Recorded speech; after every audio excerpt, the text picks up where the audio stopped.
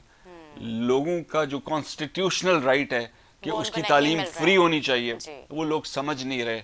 چاہے وہ private sector میں پڑھے تب بھی حکومت کی ذمہ داری ہے کہ اس بچے کو ٹکٹ دے کہ وہ فری میں پڑھے. ٹھیک ہے جی حنیت صاحب، آپ کیا لاسٹ میسج ہمارے عوام کو دینا چاہیں گے، ہمارے ناظرین کو؟ ہاں اتنی ڈیٹیل میں ہر ٹاپک کے اوپر بات کی ہے، لیکن میں ایجوکیشن کے اوپر کہوں گا، ایجوکیشن کے ساتھ سپورٹس کے اوپر کہوں گا کہ اگر ہم اپنی ملک کو آگے بہتر دیکھنا چاہتے ہیں تو آج ہمیں انویسٹ کرنا ہوگا اپنے بچوں کے اوپر اور ایمانداری کے ساتھ کرنا ہوگا. ہمیں اپنے سسٹم کو ٹھیک کرنا ہوگا. یہ اس طرح جو ہے اس ملک کو ہم پیچھے لے کے جا رہے ہیں، ہم زیادتی کر رہے ہیں اپنے ملک کے ساتھ. اگر ہم اپنی سکلز کے اوپر، اپنی ایجوکیشن کے اوپر ایمانداری سے کام نہیں کریں گے، اپنے بچے کو ٹرین نہیں کریں گے تو ہم بہت سارا ہیومن ریسورس جو ہے وہ ضائع کر دیں گے.